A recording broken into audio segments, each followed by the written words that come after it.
Do you think you could fight a chupacabra and Yeah, they're win? small. They've got a little straw that they can suck your blood with. Yeah, I just punt the thing in the head. We're good. That Damn, thing's like going that. down. Easy. Yeah, probably Wow. the Jersey Devil too. Because You that thing's cannot. The scrawny. Jersey Devil. The Jersey Devil's small. No, it's not. It's like my height. No way. Hold on. Yeah. Ah, ah. Yeah. It I can think the Jersey fly. Devil. Yeah, but it's still small. You think you could fight a bird and win? Yes. You're right. I break its neck. I just twist Oh it and God, this it's thing looks done. weird. Jersey Devil height. It says it's 130 feet. Oh, that's a fucking roller coaster. What? Why would I want who? Wow. Oh my God. That is so funny. That's honestly probably scarier than the actual On Jersey Devil to alien you. creatures. Sometimes called the Leeds Devil. Mm. Oh, it's average height. Oh, they have an average. It's 3 to 7 feet. 3 to 7. That's a wide range. So maybe at 3 feet you got it. At I'll 7, take I a don't know if baby you got Jersey it. Devil Yeah, on yeah, any day. I'll choke out a baby Jersey Devil. That sounds like a euphemism. I mean, apparently, if you make it one, sure. There you go. God. Who do you think you could fight? There's no way you could take on Bigfoot. That's like the equivalent of a grizzly bear. And I wasn't gonna say Bigfoot. I'm not one of these guys that's Oh like, no, yeah, I know. I could You're fight. very realistic. I could fight a grizzly 1-on-1 and win. Yeah. It's like, all right, guy.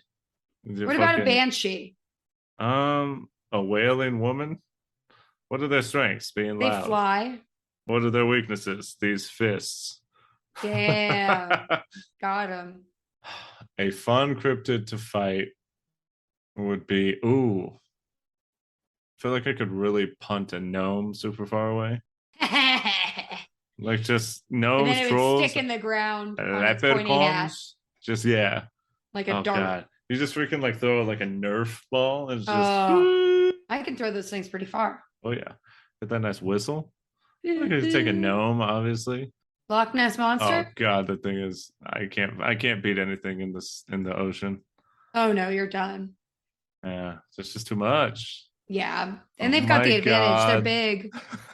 What? There's a thing called a Loveland frog. Aww, it's a legendary humanoid frog described as standing roughly 4 feet. It's in Ohio. That's so cute. Oh my God, I could Welcome beat that to Frogtown. There's a thing called a ninjin, which is essentially the legs, but it has like a head on top. Ew, I don't That's like a little that. weird. Oh my goodness. See, these ones are too much. Like Bigfoot, Chupacabra. But the Chupacabra's not big. Let me click on the link. They're probably like what, 3 feet tall on their hind legs, like 5 maybe. I don't know. 3 to 4 feet. There you go. Yeah. Okay. I'm imagining them the size of like a corgi.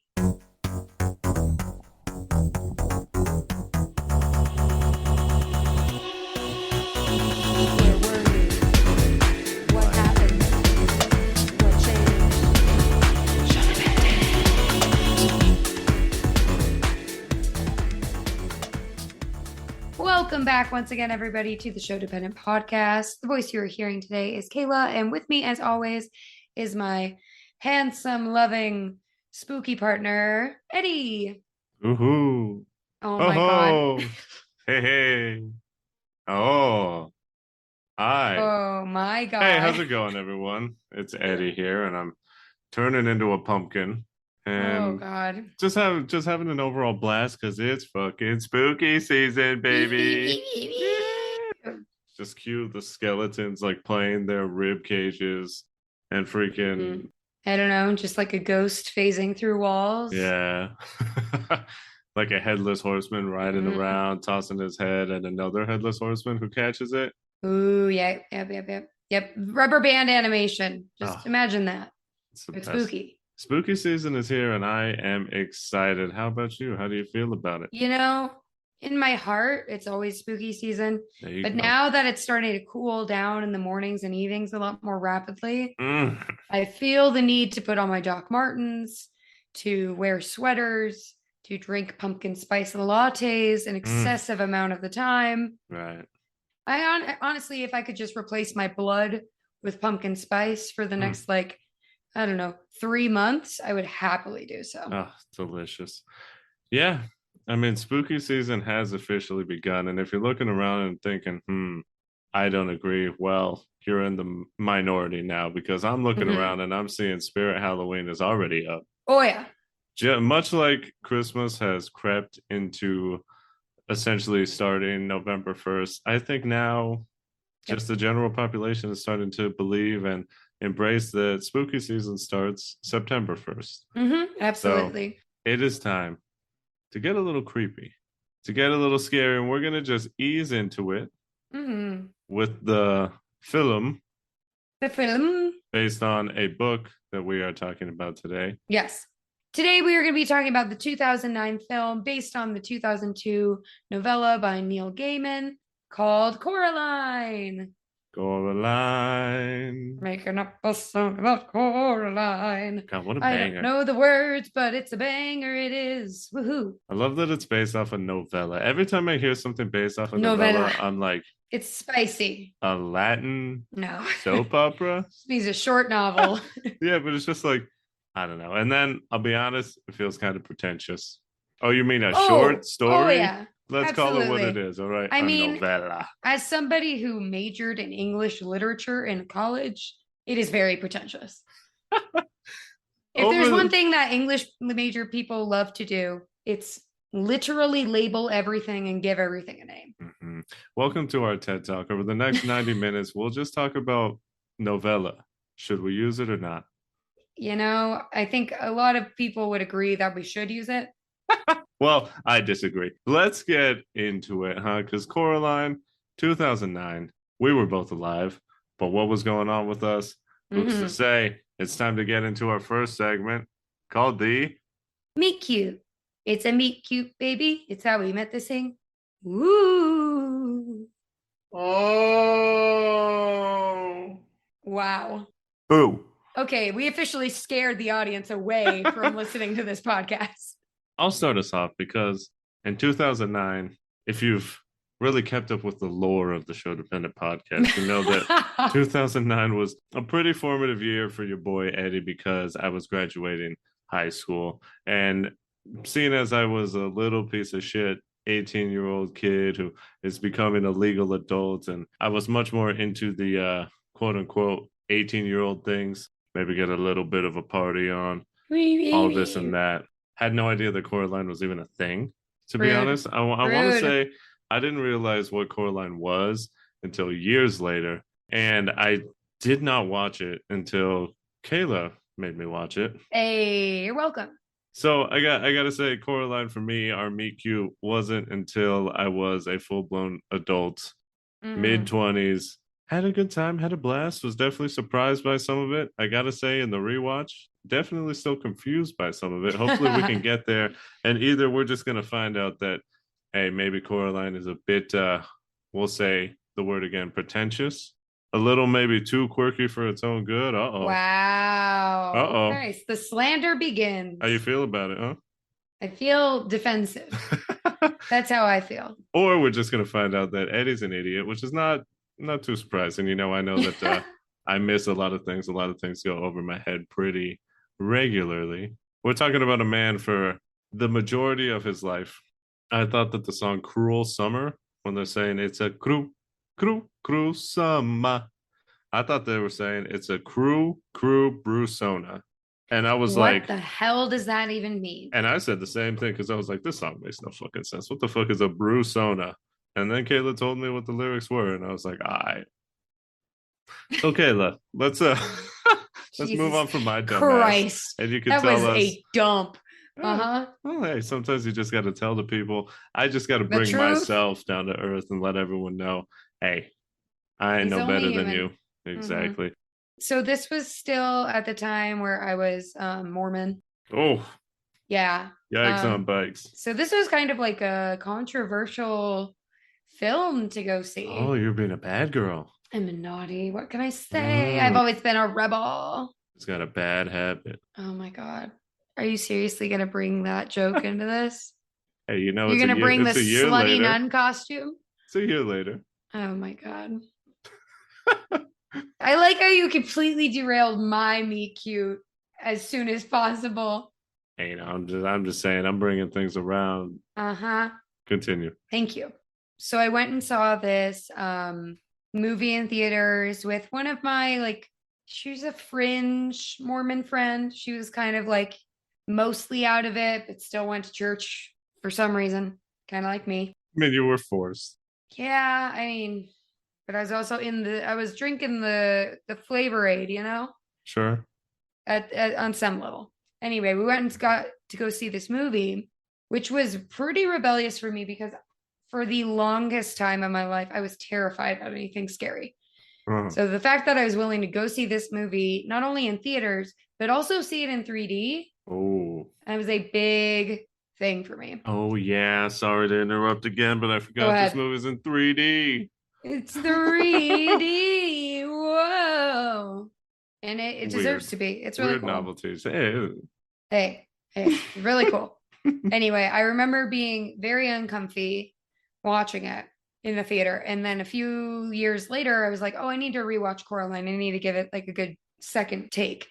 And then I watched it and I was like, oh my God, this is so like aesthetically pleasing. This story I relate to because I also dislike my parents right now because I'm a moody teen. Like, same girl, same. On blast. Honestly. No, I said back then. Obviously, I'm matured. No, I heard you. Now, Kayla's parents, if you're listening, we're really gonna. Jesus Christ. Just kidding. We're really gonna dive into the therapy this early. No, it's fine. No, just keep going. Anyway, as anybody who knows and who has listened to our nightmare episode, stop motion has a very special place in my heart. So getting to see this medium explored in a new and exciting way by Henry Selick. Yeah, same guy. The same director as Nightmare. And get to see him work on a project that was truly his, and obviously the authors as well, but not have the looming, shadow of the asshole who is Tim Burton not having over that guy him punching walls. Yeah, and kicking his shoe across the room, whatever. Yeah, but it was really cool to get to see this collaboration because it really feels like that. So I'm excited to talk more about it. The meet cute was exciting, and I've definitely come to appreciate it even more as I've gotten older. A little bit of synchronicity, spooky, synchronicity, serendipitous, one may say. So as Eddie and I are known to do, we went on a little Target run today. Oh, love a little Target. Oh, we love some Target days. It's great. So as we were walking, we were in like the grocery section. We were walking past like an end cap, and what do I see on the shelf but a Coraline doll on the very day that we are said to record Coraline. So it was a little bit of I don't know, really exciting, kind of creepy, honestly, because we went to the nerd section, as I call it, where everybody that's where they keep the collectibles and where the virgins hang out. Where the virgins hang. We went there to see, because we were trying to get a price check to see if there were any other dolls. Lo and behold, this appeared to be the only doll in the store. It's the only one. She looked right at me, and I said, "Okay, Coraline, you're coming home." And now she's creeping on us. She's up here on the shelf. She's spying on us for a certain someone, but let's not get ahead of ourselves because it is time to get to know each other. We have met Coraline, but now let's really try to, for myself, 100%, try to understand what's going on here with this film. Getting to know each other. So I think the most obvious person to talk about first would be Coraline herself. A little bit of context. I have listened to the audiobook of Coraline a few years back. The novella. Sorry. The audio novella. God. Let's get it straight. Jesus Christ. Anyway, but Eddie has not. So I've got a slightly different context, but I'm blurry on details. Okay. However, Coraline seems to be pretty intentionally naive, but also strong-willed. She's 11. Yeah, she's 11. She's a kid. So I really like her as a protagonist because 11's a really, I don't know.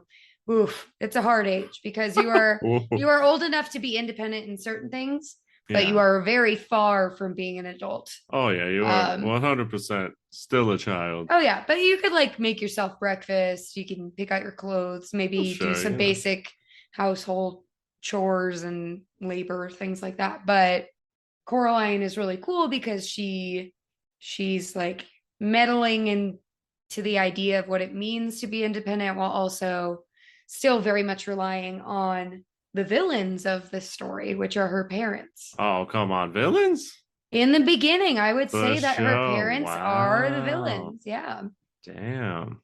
It's a kind of a coming of age story, I think. I don't know how I feel. I mean, let's talk about Coraline's parents real quick. Yeah, let's talk about them. Obviously, if you've been on the internet, I want to say you've probably seen the dad meme. Oh, yeah. Where the dad is just sitting on the computer and he just looks like death.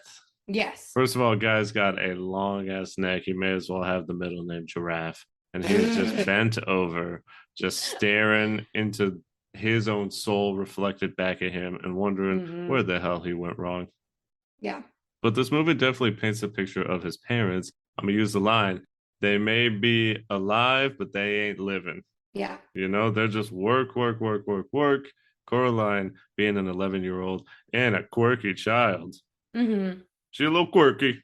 Yeah. She's constantly talking their ear off, asking questions, and they do not have the time of day for it. No. I'm going to say more so the mom. The dad, he at least seems to try and have a bit of a spark of happiness and joking, stuff like that. But the mom is very much no nonsense. Nothing going on. I'm just going to say it right here, though. For some reason on the rewatch, I was like, why is the mom kind of hot?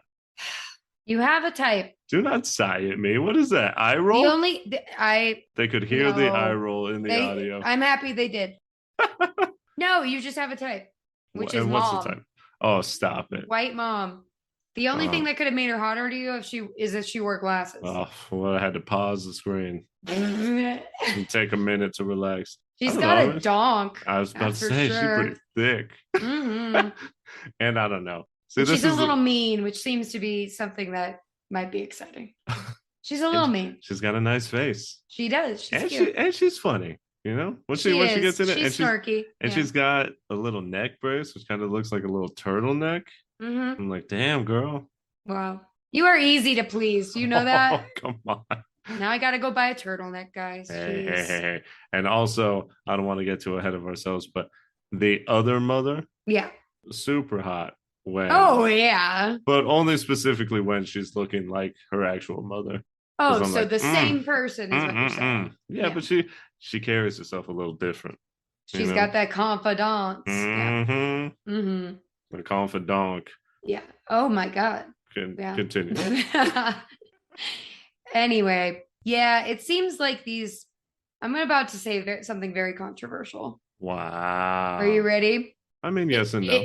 It makes sense that these people only have one child because I feel like a lot of people who have one child figure out very quickly they didn't want to have children. Oh. So they stop having more. Wow, you're going to do. Parents out there, if you got one kid, I just want you to know everyone's going to look at you different now. They'll be like, oh, shit, they figured it out. I've changed your worldview forever. They don't want one of them. Yeah. I mean, I guess I could see that because they'd be like, wow. They're like, oh, this is it. It's like, I just want to hang out like you and I, and now we got this little shit running around. Go ahead and play outside. And you can't do that anymore because nowadays parents don't be sending their kids outside. No. Because the world isn't it weird though? I'm going off on a little tangent here. But Get on your old man stool and say something. Before I was even born, but the 70s was like peak kids getting snatched. Shouts out to the Black Phone. That film is essentially puts you in the mindset of pretty much every week there was a new kid going missing. Oh yeah, absolutely. As they should, you know. And right around the corner we got the kitty catcher just prowling. Oh yeah. And yet they still shoved their kids outside and said, God, I really hope that the kitty catcher takes my fucking kid today. Absolutely. And nowadays it's like, God, I hate my kid, but I guess I'll keep him inside and just throw a phone at him. With the lessening access to birth control, maybe people will start throwing their kids outside more. Ooh. There you go. Nature is healing. Hey, wow. And then we're gonna bring the 70s back in a big way. There you go. More serial killers on the loose. Perfect. Oh my God, it could be happening though. Could be coming soon. Oh, All God. these lead poison people are just coming around and Yep. being fucking wild. And Mhm. now more people can have guns. So things about to pop off real soon. Oh, yeah. We got a really Future's looking bright. nice mix of good stuff and I bad love stuff it. coming up. I love it. Great stuff. Coraline's parents should not have had kids. Apparently not. I don't I know. don't think so. Do you think They that? are just, it's hard because at the beginning of the movie, they discuss the accident. Apparently, mom got in a vehicular accident and hit a truck. And I guess they're they're on hard times. They had to move. They have one car. Yeah. And yeah, I mean, I get it. They're stressed. We're catching them at a bad spot right now. I don't know. I just feel like, well, I guess I asked the question: are they Yeah. mean? You think they're mean, or it's just everyone's life gets a little stressful every now and then. I think we're Yeah. catching them. You're kind of catching them at the bad time, Mm-hmm. and they're just really busy. Yeah. It's also really hard for Coraline because she got ripped away from her friends in Michigan. She's just totally isolated in this weird house Right. and doesn't really have anybody to talk to. Yeah, you're a kid. That's kind of what happens. Being a kid is having no autonomy and just being like, "Oh, where are we going? We're just moving across the country. All right, I guess we'll go." And you We're didn't moving to ask me about Ashland. it.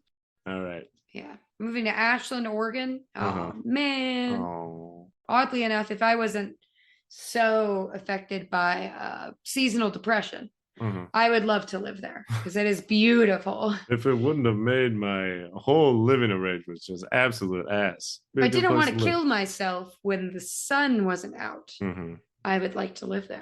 I would very much enjoy it there. It'd be an ideal spot for me. Yeah. Speaking of creepy and being a little bit weird, can you imagine how weird it would be to move into a house and then a neighbor kid just drops off a doll that looks identical to you on your doorstep? Oh, God. When I talk about me being paranoid by default, I would be like, dog, my days are fucking numbered. I would not believe that. I would not believe that he found it. I would believe he made it of me and like used my hair and he cut it off in my sleep to like make this doll and he's been watching me every night. It's like how long has this man been watching me? Is this a gang stalking situation? Is the whole fucking community in on it? Oh, I've been looking over my shoulder every now. Be like, dog, God, it'd be like a Ring situation where it's like I got a week and then I'm dead. My parents don't care. They're just looking at their computers. It's me versus the world. Just typing away. Oh my God. I've never, as someone who loves horror, loves the paranormal, gotta say, I really don't think I've ever actually experienced a paranormal situation. No. Part of me wants to. Honestly, I kind of. Really? Wait, no, but you got to backpedal on that. What about the orb? It's not a tangible ghost. I don't even think orbs are even that cool. You know? Aww, like that's gonna hurt the orb's feelings. When I watch a YouTube video and it's like top 5 scariest things caught on camera, number 5, and it's just like the orb, and it's just an orb flying through him, like this thing's lame as hell. That ain't no ghost. Get it out of here. I want to see a human shape. Oh, poor little orb. So I feel like orbs, it's just not enough. I want to see a woman in white walk through a door and then like yell at me, and then I'll be like, "Oh fuck, dog, I gotta get out of here." You are welcoming some dark energy into your life. Part of me, I don't know. It's just like I love it. Come on, I love horror. Well, yeah, God, I would love to fist fight a ghost, just like duck and weave. Because I don't think I've said it on the pod, but like, I mean, how funny it is that all ghosts come from like the year 1700 or below. There ain't no new ghosts. And back then, people didn't know how to do shit. No. Back then, people would like take a step off the first rung of a ladder, shatter their knee, and die immediately of like 5 different types of dysentery. Yep. So, I don't think a 1700s ghost has any sort of like handwork. They got no footwork. They're going to get this. But what if it's a guy? What if he was one of those old-timey fighters? What is Whitey Willoughby going to do when I'm just... You're probably taller than him. Yeah, I'm 6'3". They max out at what? 5? Oh, come on. Yeah, that's ridiculous. 5'1" on a good day? I don't know. It depends on what part of the world we're talking about. When I got the fucking rear naked choke lock in on Whitey Willoughby, what's he going to do? Because there ain't no taps in the street. You know what I'm saying? And even if he tries to tap, his hand's going to go right through me because he has spirit. God. How are you holding this ghost? Because I got that power in me. I got. Oh my God. Because I got the gloves that allow me to hold a ghost. I don't know. Okay, fair enough. You thought this out. Okay. Yeah, All right. you know, I've been running through it. I'm doing all that. Yeah, no. Do dolls creep you out? No. No. Okay. So, I don't like porcelain dolls. No? I don't like it. I don't know. I mean, sometimes I I want to say, eyes. let me say this. It is surprising to see a doll when you're not expecting it. Yeah. Like in my Thea's house, because she's very much like, Latina. old Mexican lady who, they like their dolls from their youth. How do you say one time, muñeca? Muñeca. Uh-huh. One time she was like, oh, go to my house. I need you to look for this thing in my closet. And I was like, all right, just middle of the day, whatever. But obviously it's a closet, no windows in there. Spooky. There ain't no skylight. So I just like turned on the light and there was just a doll right there. And I was like, oh, because you're all of a sudden seeing just like, I don't know. There's a little person here. Yeah. So it's just like, all right, whatever. That would be startling. I don't know. I don't want to get off on too many tangents, but also I don't find clowns scary either. And that's similar to me because it's just like a person. I know. I digress. Yeah, you should. This would be creepy though.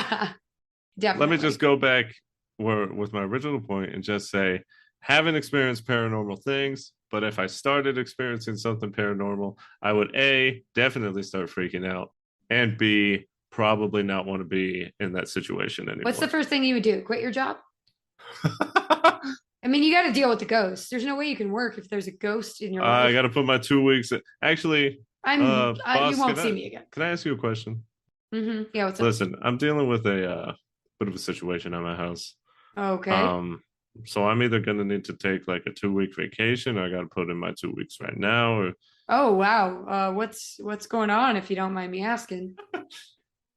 I mean, I do, but I also have to let you know. Yeah, please. I'm concerned for you. I want to make sure you're okay. Yeah. No. There's a ghost and he's fucking trying me. Okay, I'm gonna make this easy for you. You're fired.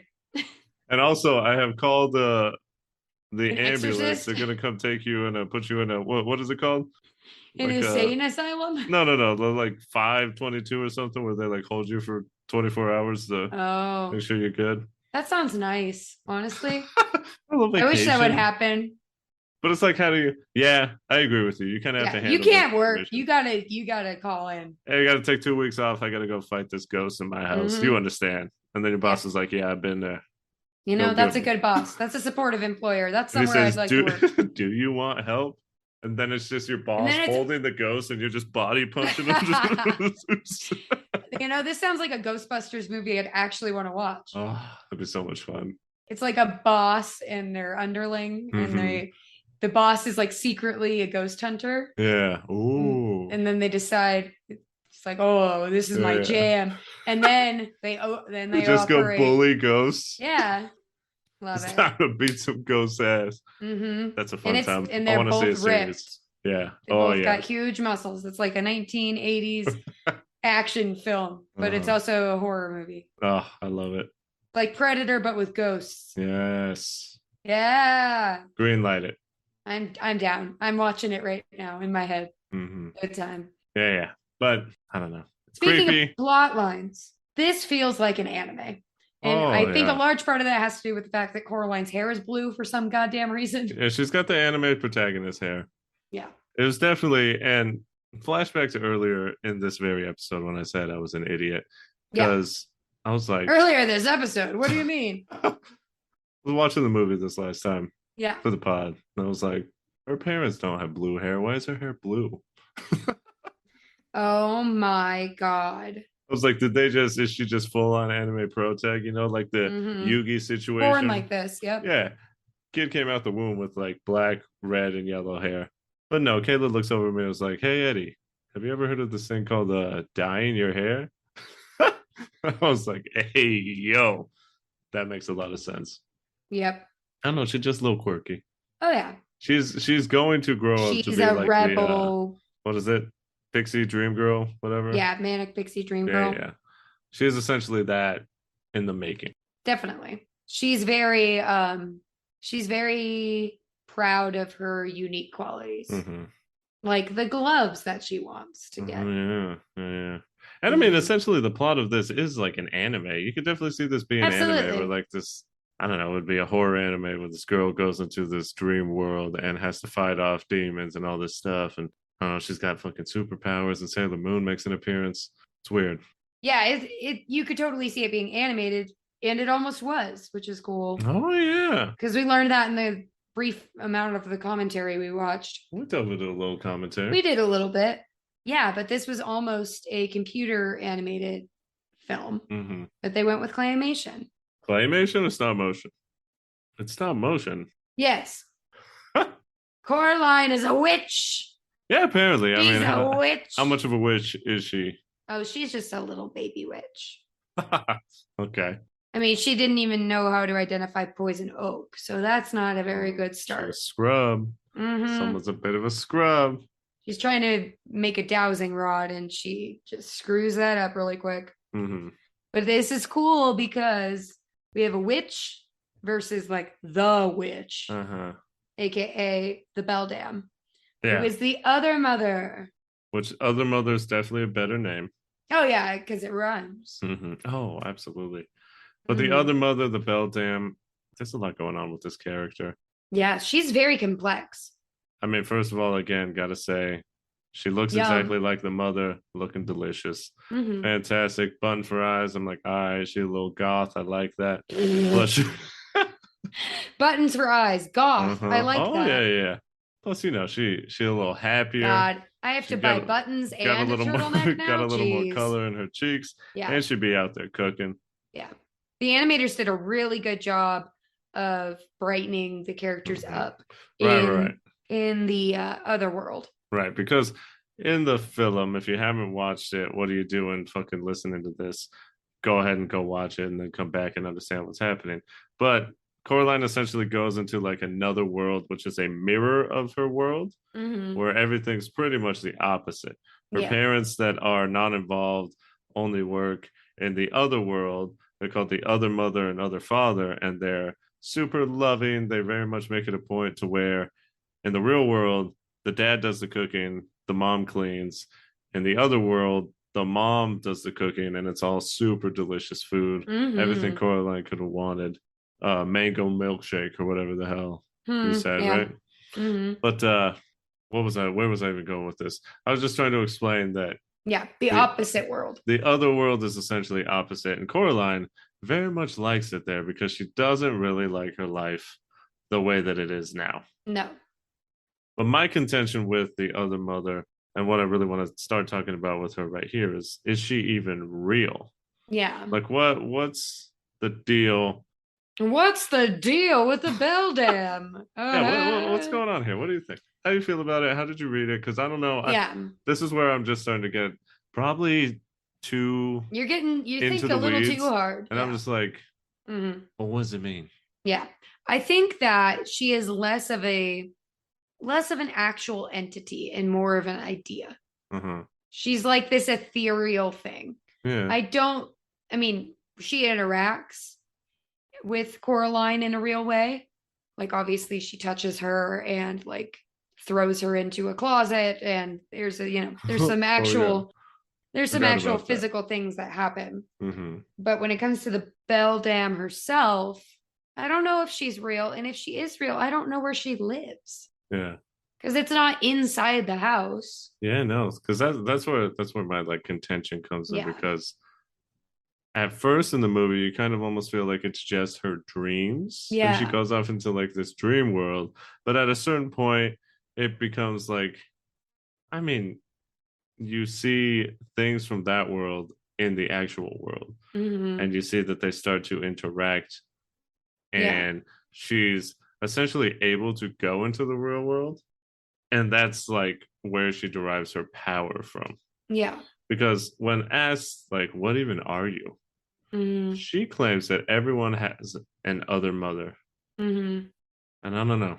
I don't think that's true. Do you think she was lying? Oh yeah, I think that was definitely a lie, because she's already killed 3 kids. I mean, I guess. You know, she's gonna tell Coraline whatever she thinks will make her feel most comfortable with her. Yeah. She's just a manipulator. Sure.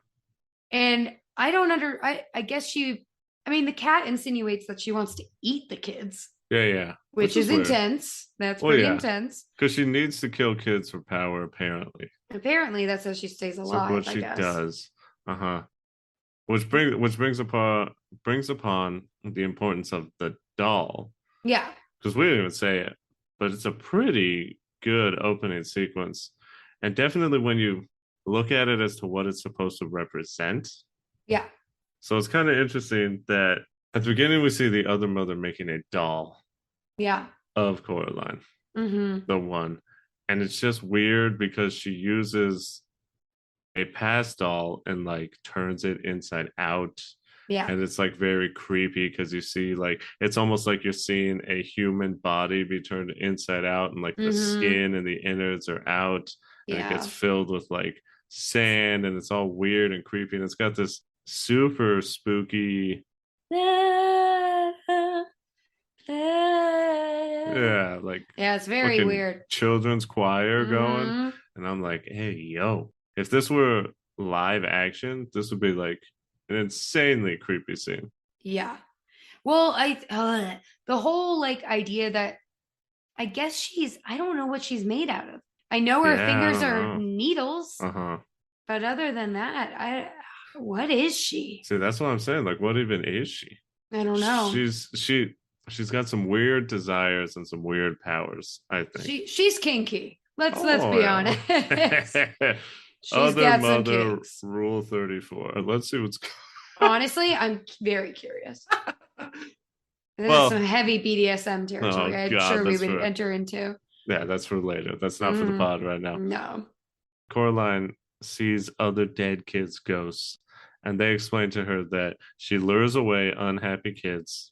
The doll spies on the kids for her, and she eats lives, is what she does. Yeah, I don't know what that means. Well, and she takes their eyes. Yeah, which I don't know. That is intense. But then like she also like she just has so much going off because she's got a lot of ideas. That's for sure. And she's got a lot of tropes. She's a creative witch. Yeah. It's like how are we supposed to beat her? Oh, well, she likes games. The cat just like throws that out of nowhere. I was like, all right. I mean, I guess. I mean, the cat knows best, right? Yeah, he'd been there. He's been there. How does the cat know? Because he's a smart boy. He's a magical being. Cat's he's a little cutie boy. But if the world specifically for Coraline only existed once she moved there, how would he know? Because there's no way. Unless this cat is like 100 years old. Oh, yeah. I mean, cats, he's a magic cat. That's Mr. Mistopheles over here. Magical Mr. Mistopheles. Because we definitely know that the other mother has been doing this a lot. Yeah. Coraline is seemingly the fourth child that she's going to kill. Take the life of. And it apparently has all been around the same area, too. So the cat's probably just been like, hey, yo, what the fuck? Someone else died. This is wild. Yeah, she is very complex. But I think we need to lighten it up a little bit and get a peek of the other father, who I think is your favorite character. Well, I mean, he's super fun. The other father is the most dad who has ever dadded. Yeah, that's true. He's so fun and so creative and just like, I don't know, because then that also just brings up the whole questioning of what the hell even is the other mother, and like her powers don't really make sense because she supposedly created this whole mirror world specifically for Coraline. And once again, because the father in the real world is very boring, even though he gives flashes of fun. Yes. The other father is like super kooky and funny, and he's constantly just being like, oh, hey, aha. Which is why Eddie did that in the beginning, in case you wanted to know. You don't need to give her that. But like at one point, she legitimately just like taps him accidentally. He's just like, hoo-hoo. Like, dog, what the fuck? Are you Winnie the Pooh? He's the Pillsbury Doughboy. Oh, yeah, that too. He's both. He's all of them. But I'm going to start making those sounds. Instead of going, ah. One of the most famous scenes in the film is when she first encounters him. And he says like, oh, no, I don't play the piano. This piano plays me. And then he sings a fucking song about Coraline. Yep. If I can find it, I'll put it in here because it's a banger. It's so good. And it's only Uh-huh. like 20 seconds long. Making up a song about Coraline. She's a peach, she's a doll, she's a pal of mine. She's as cute as a button in the eyes of everyone who ever laid their eyes on Coraline. When she comes around exploring, Mom and I will never ever make it boring. Our eyes will be on Coraline. And then, like, since then, up until the bitter end, Yeah. he seemingly is just 100% actually caring about Coraline. Oh yeah, he actually and loves like, her. yeah, loves her. But So why? I'm like, why? So is How? he even evil? And like, we see other versions of YB. YB, who we haven't even said, but he's Why like, born? yeah, which is what the fuck is up with that name? It's a really weird name. He was not in the book at all. So Oh, really? no, YB didn't exist in the book. I mean, boy, He needed Coraline needed a counterpart. yeah. She needed a peer. I was just gonna say, the way this man stands, this boy is fucked for the rest of his life. He's got an arched back like no other. Boy is Freaking giving hunchback. the hunchback a run for his money. Absolutely. But in the real world, he's very talkative and annoying to Coraline. So in the other world, he has this fucking like mouth sewn shut. Yeah. But he's also a character that legitimately cares for and saves Coraline in the other world. And I'm just scratching my brain because I'm like, well, wait a minute. If the other mother made this world, shouldn't she have complete control over what's happening? Like, why are there seemingly good forces that she made? Yeah. I don't know. But she designed them to help Coraline, even if it's going completely against her own survival. I don't know. It was very confusing to me. Yep. This is us looking too deep into this movie. But it's just like, I don't know. Obviously, it serves a good purpose. And by the end, the other father, he was made like out of a pumpkin. Yeah. What was that? So because he worked in the garden.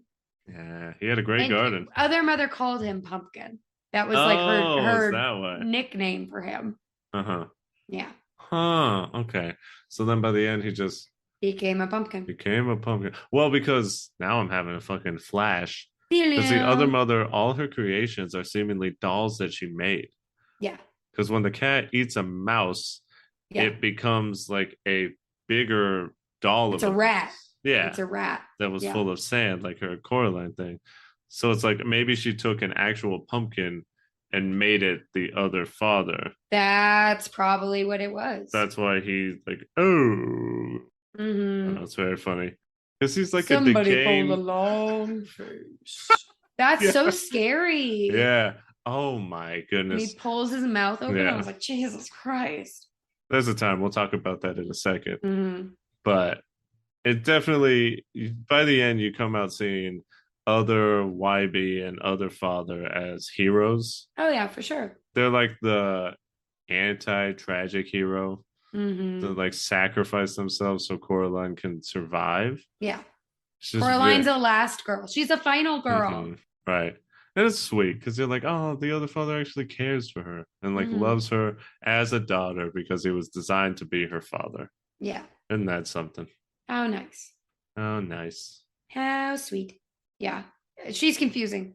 She is very powerful, but seemingly not powerful enough.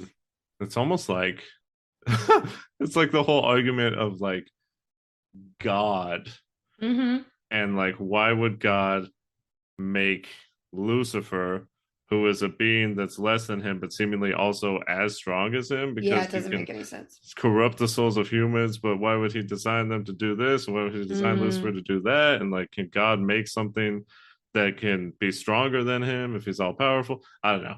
I have no idea. In short, in this TED Talk, we're going to talk about why the other mother is God. Yep. She's really scary. Kayla, I've got it. I think my question of all questions, though. Buttons. What is up with the buttons? Aesthetic. Like, is it all aesthetic or what is it? You know, I think it just kind of goes back to like the craft nature. It's like a subversion of like a maternal image, I think. Because the other mother is motherly. She makes things, she mends things, she loves things in her weird way. No, a little aggressive. Very aggressive in a gross and dangerous way. I am your mother. Yeah, but I mean, what is it? I mean, not to be cliche, but the eyes are the windows to the soul. So when you take away the eyes of somebody, you're not just, taking away their ability to see, you're taking away their essence. So that's what the kids gave up, who gave themselves to the other mother, was their soul. Right. Their eyes that were their souls. So I guess the button is just like a metaphor for replacing it with a superficial need to be filled. Because like the eyes don't actually serve a purpose, but they're placeholders. Yeah. And Coraline, she might be feeling like her needs are being met in the other world, but other mother and those other people aren't real. Yeah. They are not real, like they're her real eyes. Oh, realize. Lies. I just said realize 3 times. Yeah, you didn't put different emphasis on any of that. What is it? Say it again. Realize. Real eyes. Not buttons. Real lies. God, Tumblr. I MySpace. did a drawing of that in my sketchbook when I was like 14. You did. I saw it. You did, and it was super cringe, wasn't it? Oh man. I'll have to post it on the gram. Yeah. I think I'm, see, this is good because you're explaining things to me and I'm starting to understand the movie more. Yeah. And feel like less of a dullard. Well, you're not dumb. You've seen this twice? Yeah. It's a lot. And it's very artsy. Yeah. I would say too artsy. You've already said. That's what I'm saying. Is kind of like. Are you saying this is the A24 version of animation? Oh, I'm definitely saying if Coraline were to come out today, it'd be done by A24. It'd right. It'd be 100% a film where people are like, "Did I understand it? I hope I did. Like, did I enjoy it? That whole thing." Because I've definitely walked out of some A24 movies being like, I don't know about that. I liked it, but I didn't really understand what was happening. Yeah. And sometimes I often feel that way about films and things because obviously I'm overanalyzing things here. We just went off on a whole tangent about the other this mother. is supposed to be a lighthearted, fun thing and the buttons. About like dancing puppets and some cool effects. Yeah. We're really getting into the nitty-gritty of it all.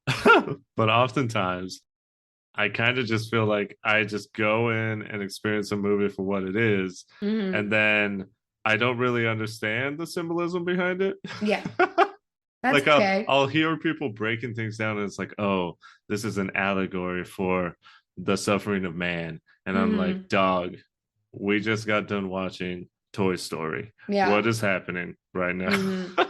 But that's where the pretentious nature comes in. Yeah, for sure. It's a novella.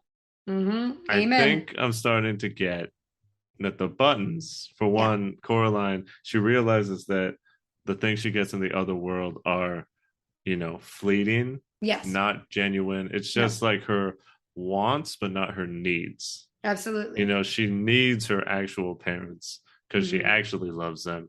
And that's the whole reason why she's upset, is because she needs them. Yes. She wants to spend time with them and feel cared for. Yeah. And that's but it's also that hatred. Hey, look who just stumbled upon the answer to the question he had. Which is, what's the moral of this? Oh my goodness. Well, hold on now. We can backpedal a little bit before we unpack that completely. But hey, you're getting there. I'm getting there because I'm also realizing that the buttons, I guess, are the ultimate sign that she has become property of the other mother, because she makes dolls. And so the ultimate sign of like, I am yours now, is that she essentially has become a doll herself.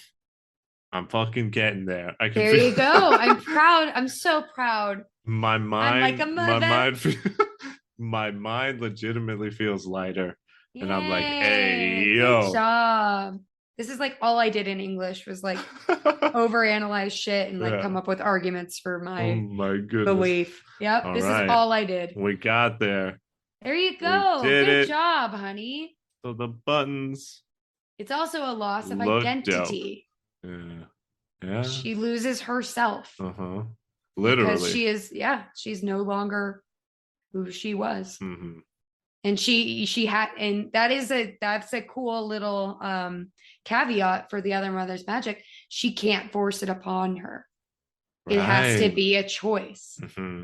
which is a big deal. Mm-hmm. That's an adult decision to make. Right. And she's a kid. Right. Wow. Innocence is a big theme in this, I Yeah. think. And we get a lot of weird images in this movie, which I didn't notice at the beginning or like the first time I saw it, but rewatching it, and you made a really you posed a really good question, which is, who the hell is this movie for? Oh yeah, because who is the audience here? And this one I still can't really tell. No, it's very ambiguous. It's hard to decide. Uh-huh. And it's changing nowadays with the rise of quote unquote adult animation, even though I think that term's kind of dumb. Yeah. It It also makes me think I'm just animation. watching animated porn. Right, because an adult film is like porno. Yeah. Yeah. But whatever. It's kind of changing now where people will see something animated, and now a lot of people will not immediately say, oh, that means it's for kids. But a lot of people's ideas, and definitely still mine when I first thought of this film when I was a bit younger, was, oh, it's a kids movie. Because Nightmare Before Christmas is definitely a kids it's very movie. kid friendly. Yeah. But this one, after watching it the first time and definitely watching it the last time, I was like, this does not feel like it's for kids. No. Like the moral lessons that a 31-year-old Eddie legitimately just figured out. I don't think a kid can watch this film and understand really what's happening. No. Other than like the other mother's scary and Coraline needs to get away. Yeah, she needs to escape. Yeah. They can understand like the baseline goals, but when it comes to like the implications of some of the things she sees, it's pretty heavy. Yeah, because it, as you said before, for one, the imagery, a lot of it is legitimately like scary. Oh yeah. Like the beginning doll making scene, I think is pretty creepy. I think that is the scariest scene of the film. But not only that, there's like jump scares in the film. They're light, but there's jump scares. When the other world is decaying, it's very heavy, I think, on the horror imagery. Absolutely. Like the other paint father, peeling. Yeah, paint peeling, the other father's decaying body. Fucking when, because other YB helps Coraline escape. Yeah. And then Coraline has to come back, and she finds legitimately his fucking skin like on a flagpole.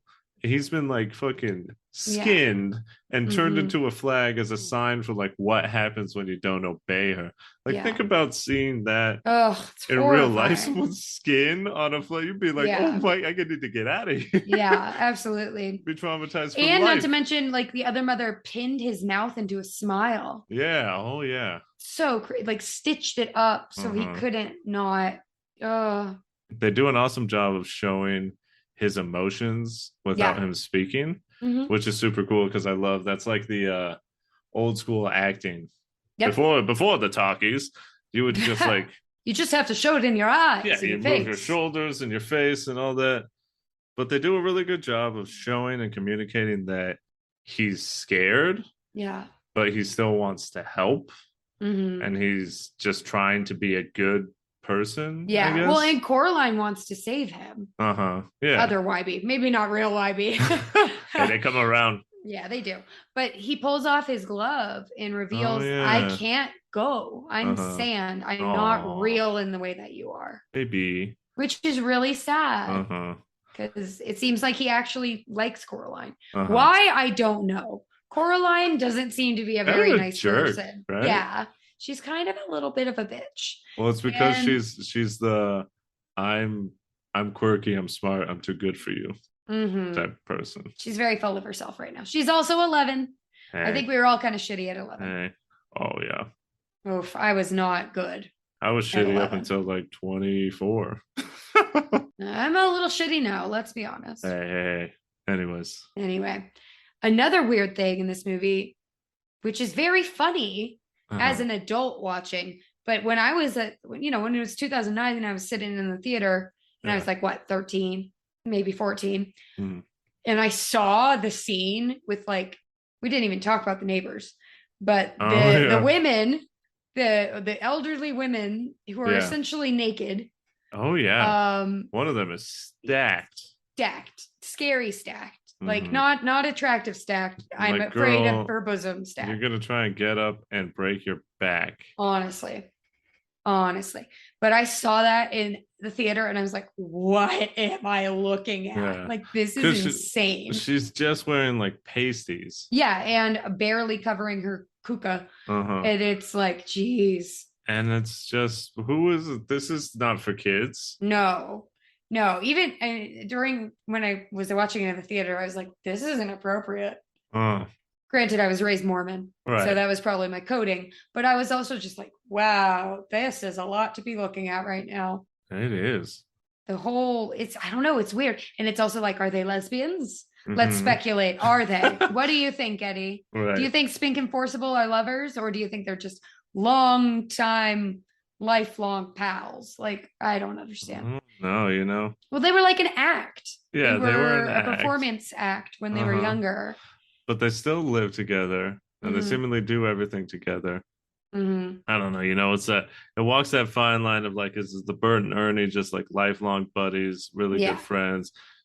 And it should be shown that people can be lifelong friends of the same sex, and it's not a sexual thing. But on the other hand, it's like the whole Sir Isaac Newton, fucking Achilles, and Patroclus situation where it's like, historians look back and they're like, oh, Sir Isaac Newton had his lifelong friend who lived with him and slept in the same bed as him his whole life. They were best of pals. You couldn't find a more good pair of friends. And it's Jesus Christ. You do know that gay people exist, right? Exactly. Or it's like the fucking statue of Achilles essentially inside Patroclus. And then it's like labeled as like a friendly embrace. It's like, dog. He's being pegged. Let's be honest. He is actively inside this man. Oh yeah, for sure. But I don't know. I like to think that they're lovers a little bit. It feels like they are. Well, and they have like that. I don't know. They have that that playful like banter. They're always bickering. Like there's always kind of that back and forth, which could be friendly, but it's also like they obviously know each other too well. They've been together for a very long time. Right. But I ship them. They're cute. Especially their younger versions of themselves. And at the end, they become one. In a hot, yummy, taffy situation. Sounds sticky. I think we could very briefly mention Mr. Babinski. Mr. Babinski. He's so cute. I love him. He's a big Russian guy who trains mice. Apparently. And a weird thing that I think is worth bringing up. We never see the mice. With Mr. Babinski. That's true. Yeah, because we only see like other Babinski and the other mice. Yeah, but we don't know if the mice, because apparently the mice tell Babinski to tell Coraline not to go through the little door. Yeah. But then the little mice themselves lead Coraline to the door. Yeah. So those have to be the other mice. It's like the other evil ones. Yeah. Yeah. And it's also interesting that the other adults in the compound also seemingly know what's going on a little bit. Well, I mean, they're confused about what they're saying, but they have a connection to the other world somehow. Yeah. Because the mice tell Mr. Babinski to warn Coraline, and then the older ladies say, like, you're in danger. Terrible danger. Like, don't do it. And give her a tool that is vital to her surviving. Yeah, which they make out of taffy. Yeah. I don't know. It's like a little looking glass thing, which is really cool. Yeah. It's pretty fun. It's a very cool effect in the film, getting to see the other children's eyes pop in color, which is really fun. Yeah, it's weird. It seems like they're all kind of aware that they're living in a place that is not quite normal. But all of them are really weird themselves. Right. So they don't feel question right it. at home. Yeah. And Coraline's parents are too like blind by their work that they don't even bother to like really listen to her. That's very true. Well, this all sort of brings upon the finale where we have Coraline playing the game with the other mother because apparently she loves games. I kind of feel like they just maybe threw that in there. It's like, how can we force a situation? How can we get Coraline out of this? Yeah. Because she needs to get out. Right. It's really cool imagery of the time running out with the shadow button going over the moon. Shouts out to another homage to Nightmare. That's exactly what I was going to say. Oogie in the moon and now the button in the moon. Great imagery. As you said, the world sort of deteriorating around her is very effective. Is where we get the computer generated animation, mix, which is really cool. It's very effective. Right. It's very like Matrix. I don't know. It's really cool. Yeah. Get to see the world unwind. This is also where we get to see that Coraline has got a fucking cannon on her. Oh God, yeah. Because she does some feats of strength, I want to say, with like throwing things with like pinpoint precision. Oh yeah. She like knocks some bugs out of the sky that are seemingly like 50 yards away, just like dead on hit. She throws something up to the ceiling of a theater to hit some bat dogs. I think it was a flashlight. Yeah. Yeah, but she's got an going arm. all out. Get her in the league. She throws the cat. She does a cat attack. She likes throwing. Throwing is her ability. Yeah, she needs to get, as you said, she could be an MLB. She could be the first woman to pitch an MLB game because she is just letting anything and everything fucking sing through the air. She does not have much else going for her. She's not very strong. She's very skinny. But hey, but she can generate a force with those skinny arms. I love it. Love her and her aesthetic. The last thing I kind of want to say before we talk about the moral is just this film also does the horror movie thing of like the false ending. Yes. Because she gets out, she escapes. We know there's still a bit of a looming threat with a hand of the other mother, but it's locked behind a door. And Coraline's like, yay, everything's good. She got her parents back because they were trapped. But they're back. They don't know what happened, have a little amnesia. But they're back, they're good, and they're actually being happy because everything worked out. Looks like they've got some time on their hands. They were able to publish their catalog. Woohoo, and they loved it. Payday. And Coraline goes to sleep. You think it's about to all wrap up, but the ghosts of the dead children show up to say thanks, but also, you're in danger. Yeah. And you're like, what do you mean, dog? Where are the credits at? So we get like this nice horror ending. Yeah. Where Michael Myers is not dead, people. Right. Yeah. Yeah.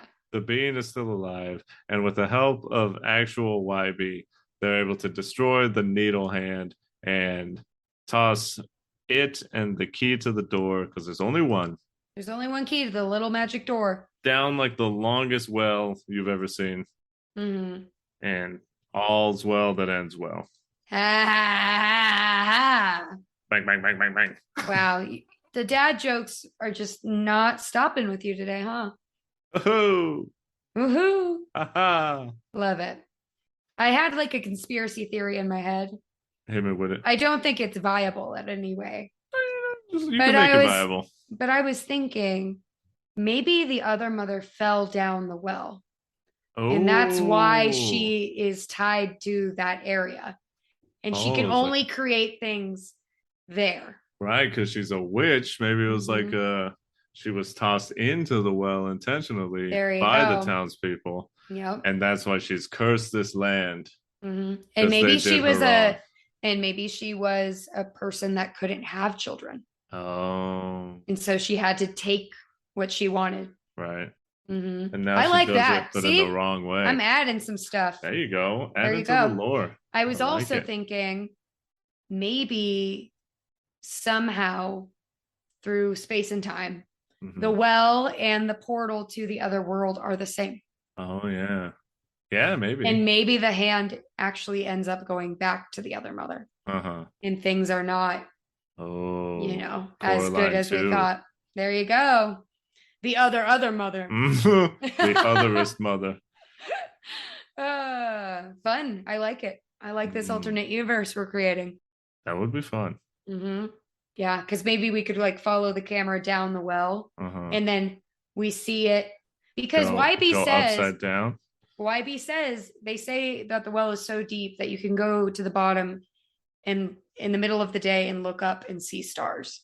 Oh, That's how deep it shit. is. Damn. So I was thinking like maybe the camera like pans down into the well, and Uh, then you think you're falling, mhm. and then But you then start to you're see the rising.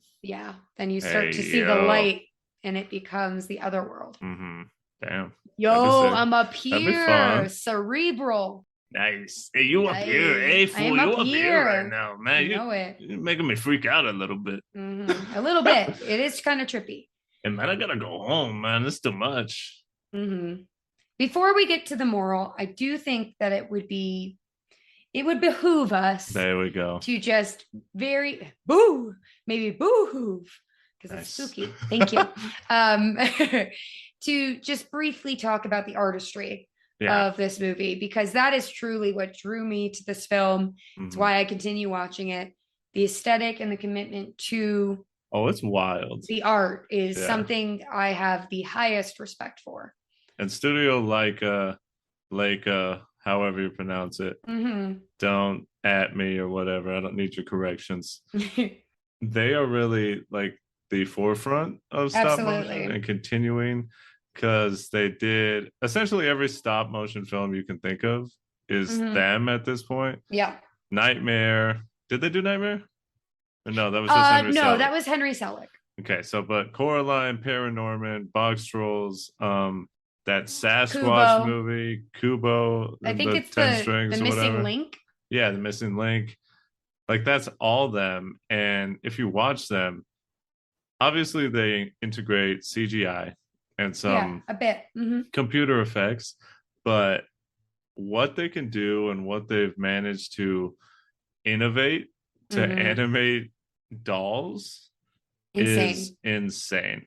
There's many moments in this film where, for one, anyone who hasn't, do yourself a favor and just YouTube or Google how people animate stop motion films. Better yet, you could even just pull up the end scene of Box Trolls. Oh yeah, because they show you in super speed how they have to move their dolls' bodies ever so slightly. It's something like to animate a 30-second scene takes days. Yeah. It's just fucking, or hours. I don't know, I'm being dramatic, but it is truly a labor of love. Absolutely. That I think, should be recognized and applauded. Because especially nowadays when movies are getting harder and harder to greenlight and make, it would be sad to think that people would one day stop making these films because they're just not viable. Yeah. And I understand the logistic argument of getting this medium taken away. It's an extremely laborious and expensive process. Oh, yeah. Because not only are you paying the artists, you're paying the animators, you're paying an actual wardrobe department to create outfits for these little tiny dolls, which are hand crocheted and knitted and sewn. I do want to say, because we watched the commentary, Henry Selick said essentially there's the voice actors. Yeah. And then there's the dolls, which he considers actors. And then the animators who move the dolls, he also considers actors, because they're the ones who show how their bodies are supposed to go with the scene. Go listen to the commentary of your favorite films if you can. Oh, yeah. It is such an eye-opening experience where you just get so much information. Yeah, absolutely. But, there's definitely some scenes in Coraline. A very early scene that I want to point out was just when she's running away from... She's running away from Wipey, right? Is it? Because he's coming down on the bike. Yeah, she gets like scared and she runs away, and just seeing her like run away is so well animated, and you can like see her face so well articulated to like show fear. I don't know. I just think it's crazy to see like, oh, that's a doll. They had to do so much work to make this doll run for 3 seconds. Yeah. And I just think it looks fantastic. Yeah. I mean, one of my favorite little fun facts about this film, and I bring it up every time I see it. Yeah. And this is just the shit that I love. And that's why I get riled up about this movie and just stop motion in general, because that's what got me into spooky stuff. Yeah. Was peeling back the curtain, understanding how things were made, learning about, special effects and prosthetic makeup and how things are done behind the screen. And there's a scene with Coraline in the other world, I believe.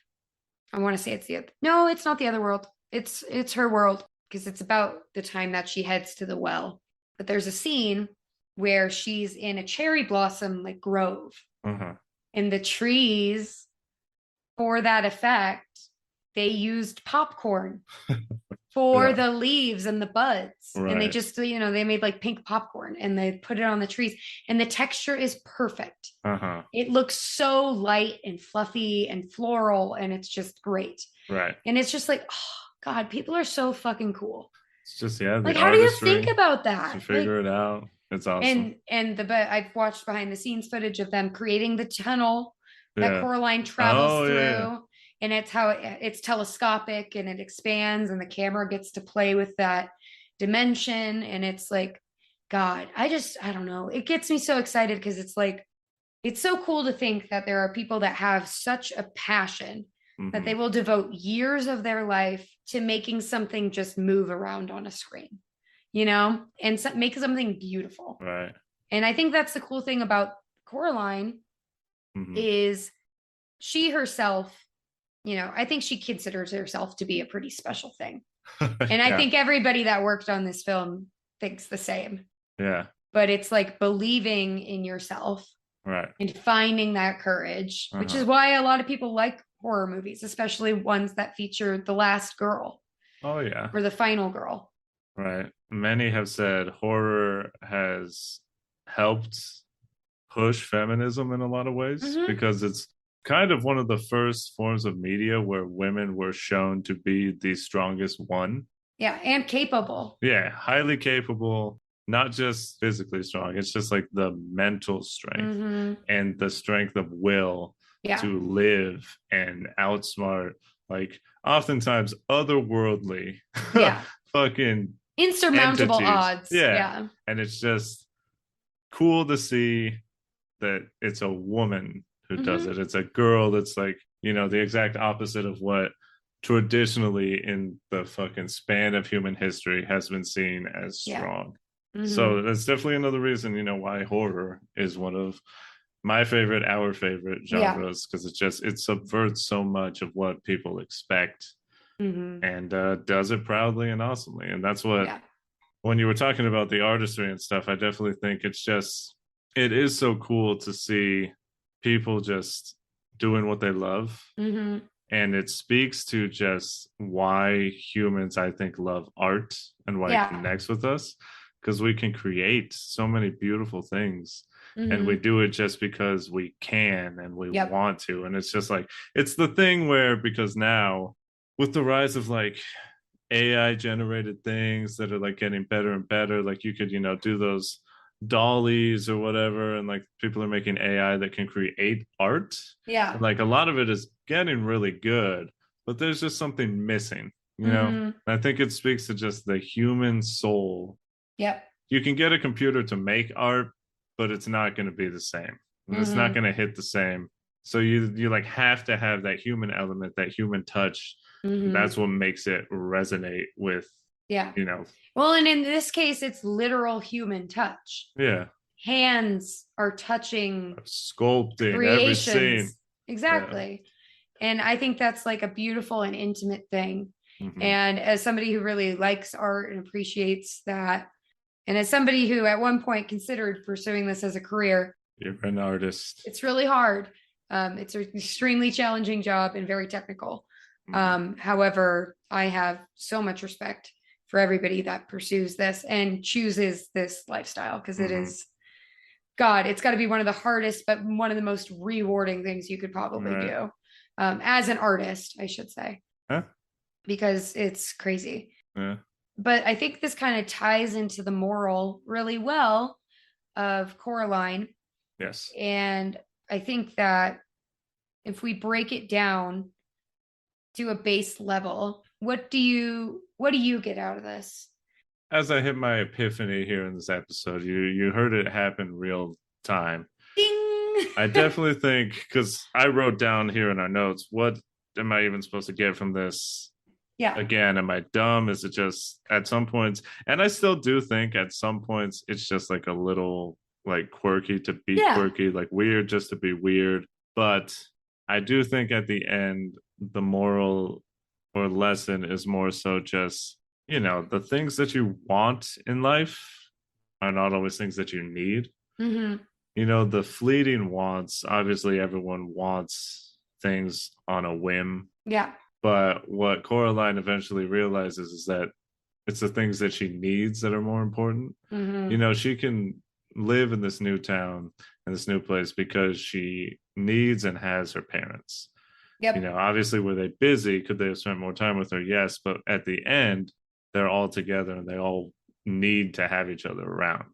She realizes that all the things that she wanted weren't worth it because she didn't have her parents. She didn't have the real things. And she needs to be herself and believe in herself because that's what got her out, right? That's, she didn't give up herself. And as you said, Kayla, give up her own self and give into the other mother by becoming hers, by putting buttons on her eyes. I think the only thing I would add on to that would just kind of be an overall sense of gratitude. Yeah. Being grateful for the things that you have. And I hate saying that because obviously I don't really like the sentiment of grow where you're planted. I like the idea of grow where you can grow best. However, I think that as most of us go through this phase of life, and because you and I are grown now, we can kind of look back retrospectively and kind of understand, like, yeah, I was a bit of a piece of shit. Like, I was pretty snarky. I wasn't grateful for what I had. Just took things for granted. Exactly. I mean, we're kids. Yeah. That's what you do.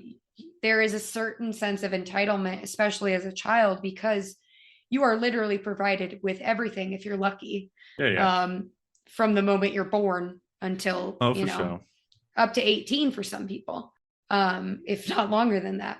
But just kind of like that sense of humility and respect for your life, because Coraline almost lost hers. And it was only after coming close to losing everything that she didn't even realize she had, that she was able to turn it around and make it good. And she brought the community together. It seems like everybody actually became neighbors instead of just a bunch of strangers living in the same large house. There it is. There you go. There you go. Did you learn something today, Eddie? I feel like I did. I think I did too. I feel smarter now than I did 90 minutes ago. Well, that's more than we can say for most of our episodes. So I'm proud of that. Yeah, we really, a surprisingly deep episode. Absolutely. As is often the case, I feel like most of the time we'll be like, oh, or at least I don't know about you, but I'll be like, oh, this episode is going to be us just being dumb for 90 minutes. And then it's like, well, let's really get to the human heart and understand. And not only that, but like understand God and his creations. And, absolutely. Yeah, let's get really meta with it. But that's the cool thing with horror. That's why I love spooky season, is because we get to be silly and stupid while simultaneously like analytical and get really deep into the nitty gritty. Coraline, we got there. We did it. Woo-hoo. Let's DTR. Let's do it. Defining the relationship. How do we feel about Coraline now that we looked at it through a little bit more of an analytical lens? Much like through the taffy triangle. Oh, there we go. There you go. And how does it resonate with us now? I'll start us off. Please do. Definitely in these last 90 minutes have a much I'm a new person. Yeah. Much more renewed respect and affection for this film. I wouldn't go as far as to say it's like my favorite film of all time. No. I definitely think I like it. I don't know if I love it myself, because it's not like, it's not like Nightmare Before Christmas. I love that movie. With Coraline, I definitely really, really like it. Yeah. After analyzing it, I get its themes better. But not just that, on like the higher level. I think at a base level, beautifully animated.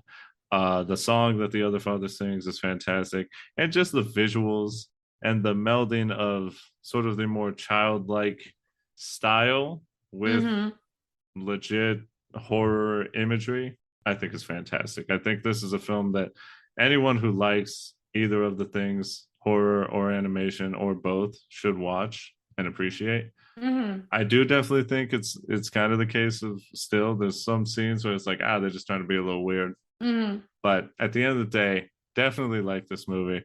My relationship with this is kind of more of a it's kind of like the guy down the street who at first you thought was really weird. He's kind of eccentric. He like goes outside and vacuums his front lawn. Like, Mr. Babinski. Yeah, what the hell is this guy doing? But then, you really sit down, you think about it, and you learn information, and you realize he's not just being weird to be weird. There's a reason behind it. There's a method to his madness. And I think that this movie also has a method.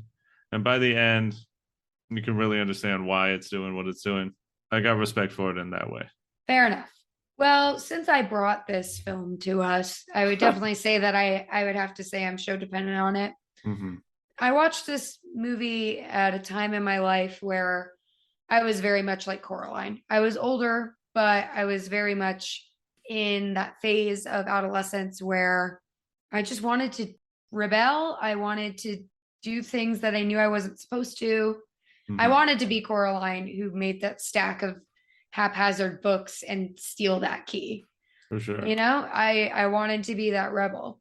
So she's just kind of like an icon to me of perseverance, and trust in yourself. And I think she represents being a unique individual regardless of what other people may say or think. And it's not that she is ever really ridiculed for the way she looks in the movie, but you can definitely tell she feels like she's out of place. So I think it's just a really nice film. It's good to look at. It's kind of like eye candy, really, for me. I get a lot of joy out of watching it, and it's spooky. It was like the first movie that I could confidently watch and be like, yeah, this is kind of unnerving. And I like it. That was the weird thing. It was kind of like my pivot into being more comfortable watching horror. It is for you what Resident Evil 4 was for me. Right. Where it was your first moment where you were like, not only can I do horror, but I actually kind of love this and I want to start getting more into it. Yeah. Which is super awesome to have like that one thing where like this is where it sort of changed for me. And I mean, Nightmare was like that, but Nightmare was never scary. No. It's not a scary movie. Aesthetically, it might be a little but it's not horrifying in the way that Coraline is. It's a Christmas movie. There you go. But in summation, I am definitely Sho-Dependent on this film. If you haven't watched it, please go watch it, especially as we get into our sweater weather, spooky pumpkin spice season. It's a good kickoff. It is. And I'm happy we're starting with this one. Well, there you have it, friends. Thank you for listening to us really break down Coraline. If you liked what you heard, please give us a follow. Download this episode and our past ones and spread the word. Tell your other mother, father, sister, brother that you can find Sho-Dependent on Apple Podcasts, Spotify, wherever you listen to podcasts, we will be there. If you want to give us a follow on Twitter, on Instagram, the name is at Sho-Dependent Pod. That is SHO Dependent Pod. If you want to give myself a follow, you can find me at Victor V Sweet on Twitter, on Twitch. Getting in the spooky season is probably going to play a lot more spooky games. Kind of want to try and focus on my stream a little bit more. I've kind of neglected it, but not only am I going to be doing spooky things, also going to be bringing back my wrestling. So a lot of fun stuff there. Come check it out. And my love, my other half. Where can you be found? You can find me petting a cat on a stoop in the rain, looking out at the world and thinking, oh, I miss the sunshine. But you can also find me on Twitter at DJ Vivitch. So it's Virgo season, people. And in that measure, we want you to save the date for what I perceive to be a very Virgo heavy themed film. Okay. Because this movie is all about controlling your own world. And if there's one thing we know about Virgos is that they love control. Our next film is going to be what I consider a quintessential horror. Oh yeah, we love it. We are going to be talking about As Above, So Below. Up the ass. Hey, save it for the podcast. Hey, you'll figure out why that is. It's really dumb, but look forward to that and more because, God, is this a film that I think is getting more respect these days and deserves it. As it should. And something to get you into the spooky mood. You probably think this world is a dream come true, but you're wrong.